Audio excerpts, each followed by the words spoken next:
Hey guys, just wanted to do my reaction video to Legends of Tomorrow, Season 3, Episode 14, Amazing Grace. So this is an episode where, based on the synopsis I read, it's supposed to be where the Legends go back in time and try and go after the Death Totem because it causes an anachronism in 1950 in the 1950s in Memphis, Tennessee, which is the origin of rock and roll.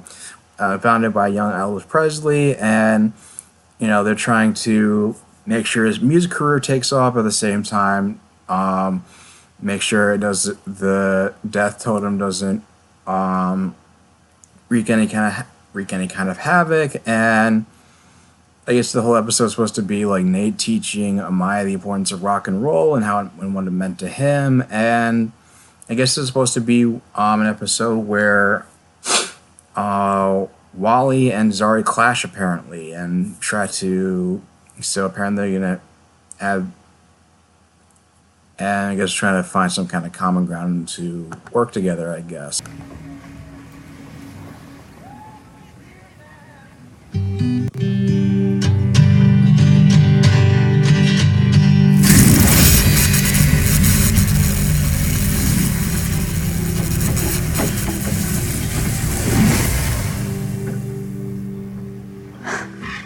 Sound like that, how could it be cursed? You know what? The guitar's yours. You just take it away from here. Thank you, sir. Much obliged. You just moved yourself in, didn't you? I figured, why bother anyone else? You know, I was gonna invite you to be my player too, but you're officially not my problem anymore. A rat's name. Yo, who switched my game? Gideon? A scan of the timeline reveals a change in Memphis, Tennessee, 1954. Oh. Says here, Memphis became a ghost town after a mysterious bout of mass hysteria in July 1954. That's what caused the changes. Memphis is the birthplace of rock and roll. If rock never makes it out of Memphis, then none of these things exist. Your pet rat's namesake, electric guitar. Why are you staring at me? You know, waiting for you to do the thing you do. What thing? You know, you usually send us into the field with a little more pizzazz. All right, legends, put on your Sunday best because we are going to church. It's pretty good. Amen.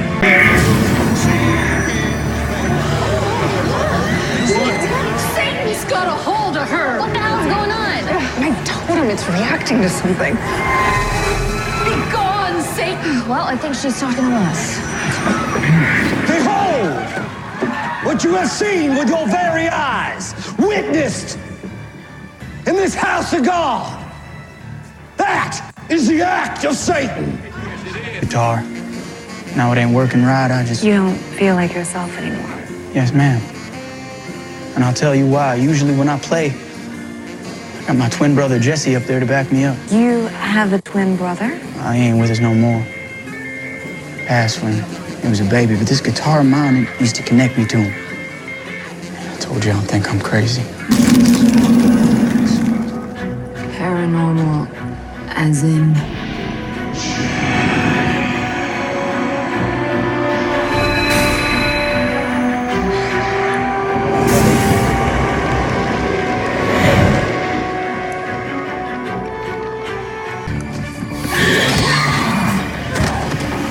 Okay.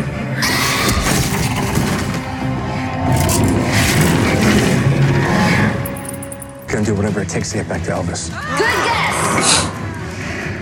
Where's Axel? About that ghost. It's Elvis's dead twin, Jesse. Jesse, stop. We know your brother. Get him out of here. Let's see if a night in the jailhouse rocks some sense into you. That record's got to make it on the radio Get tonight. him out of here, too. You're making a huge mistake. Get behind me, Satan. So he's like the preacher in Footloose? White Stripes, great album. At least it was. Are never really gone, and they certainly can't be replaced. They'll live on in the memories we shared with them and the lessons they taught us. And it's because of that that we can embrace the change. I still remember the first time I met Axel. It was in the vents.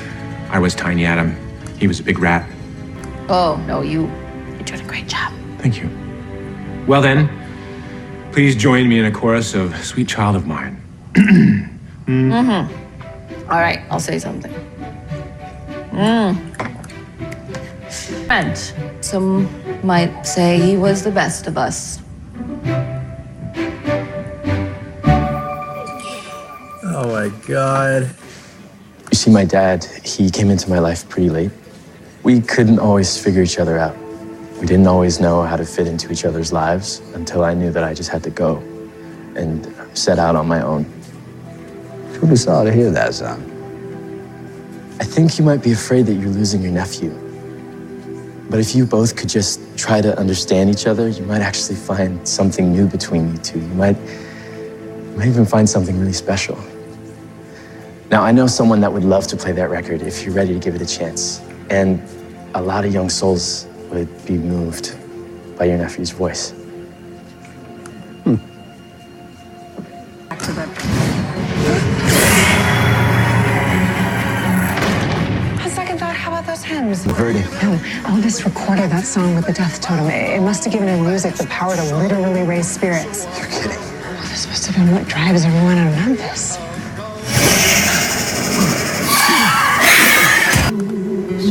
But now I'm found, was blind, but now. So it's like a cross between The Sixth Sense and Footloose. 'Twas grace that taught Except not the dancing, it's rock and roll is forbidden. to fear and grace. I actually know this one.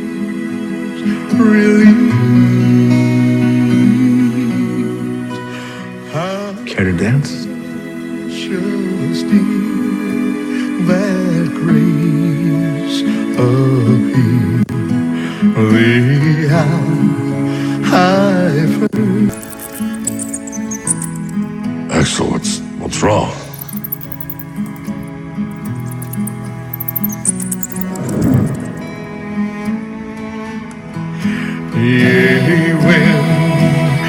Okay.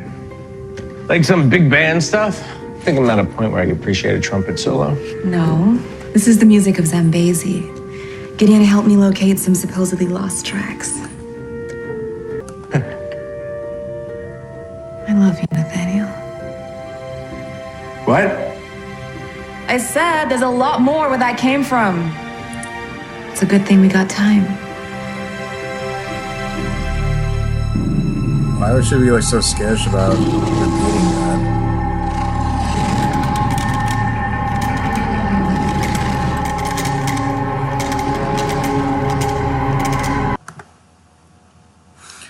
Okay, so yeah, that episode was actually better than I thought it would be. You know, I like the actor who was playing young Elvis Presley, and you know, like I said, they're obviously going through a whole cross between like Sixth Sense, Footloose vibe with it, and it was funny how they were kind of like playing up for laughs, like how easily Wally could like solve the whole dilemmas with his super speed, and how like I guess the only conflict was Zari just getting annoyed with was Wally is using his super. I guess is Wally using his super speed in the same way that the same way Diggle is bothered by Barry using his super speed, and you know, to the point where he's like doing, you know, being able to get all his chores done, like beat her high score in a video game, and it was, and the fact that he was able to like, you know, be able to go and grab his guitar in almost like a manner in like less than a set and grab Elvis Presley's guitar in like less than a second with the death totem on it. I guess the thing I was like worried about and had like mixed feelings about with him Wally being a Legends of Tomorrow. It's like, are they gonna like side? How much are they gonna? It's like, is he really gonna have a chance to like hone his? Like, I get it was like I get what people were complaining on Flash about Barry not being, you know, saying he was like Barry saying he was always like the fastest man alive in like the opening intro, and he never actually was, and but it's like, Wally was considered the fastest man. Was like the one who was like the fastest man alive. That's where the whole mantra originated from, at least in the comic books, or at least the first Wally West. But it's just that it's kind of like like with the with the rise, we lost Firestorm with with the whole like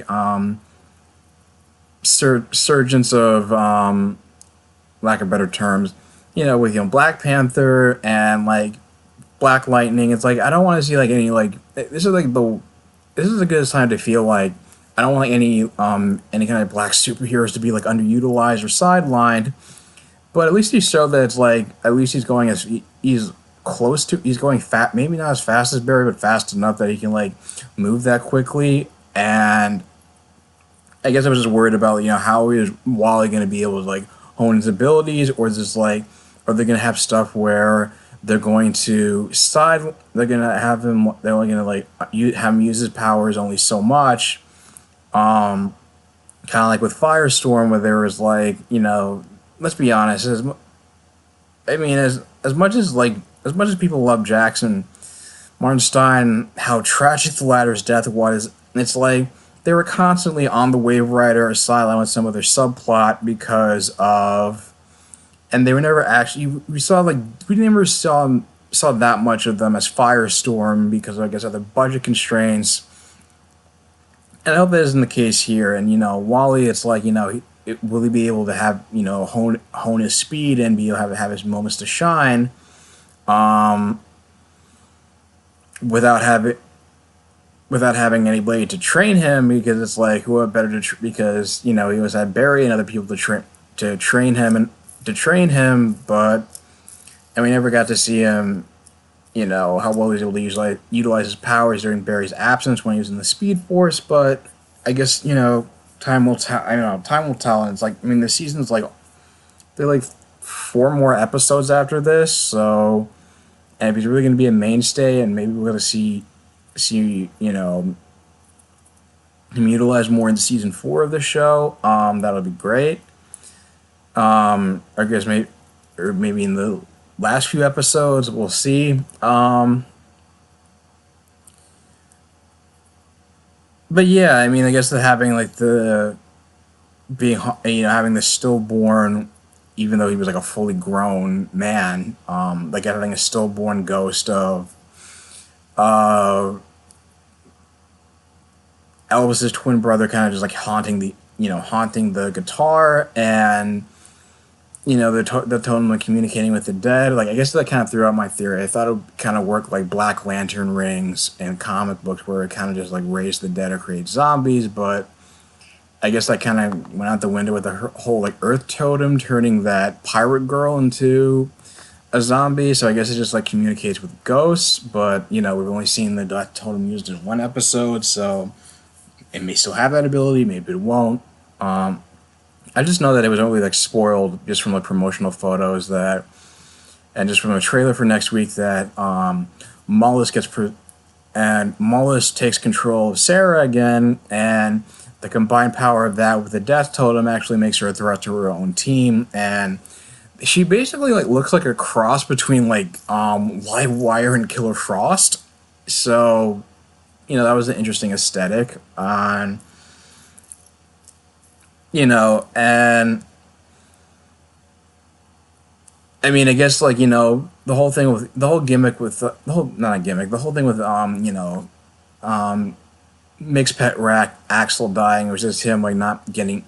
It was kind of like it was sort of like the straw that broke the camel's back for Mick in terms of like him getting used to so much change with Snart. They lost Snart. They lost Martin Stein. Jack's leaving, and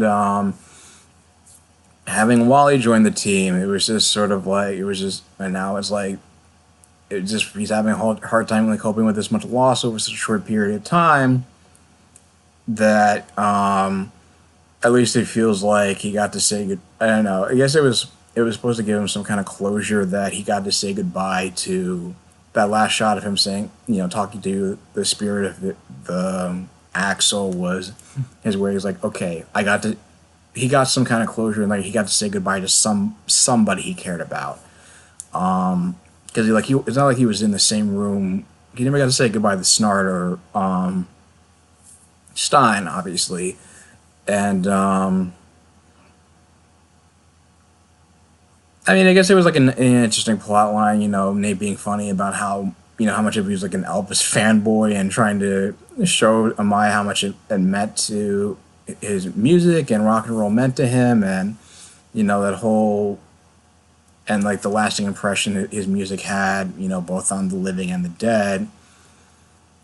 And it was, like I said, it was kind of very like a Footloose-esque kind of premise of how much it united the town, how much it united the town with his music, and just kind of, and you know, his uncle being kind of like stuffy and misguided, and you know, kind of just closed-minded, and just realizing the impact his son's music is really having on the town, and you know how it'll eventually have on the whole world.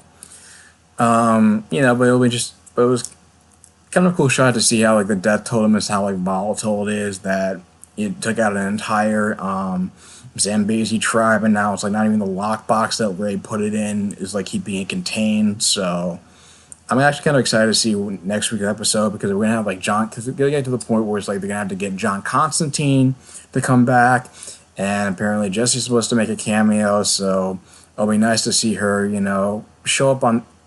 Hopefully, it won't be just, you know, see her like physically appear on the show, and actually have like a prop, and actually have that the end of the relationship get proper closure, as opposed to just like a breakup cube. Just because, I mean, I know Violet Bean was unavailable. Because I know they just did that because she was unavailable and working on like another like Fox show, The Resident, and then I think went to work on a horror movie she has coming out in April called Truth or Dare later on. But it still didn't really put it didn't really portray her character in the most negative and a positive light. But maybe this will kind of redeem, you know, kind of like, redeem her a little bit, and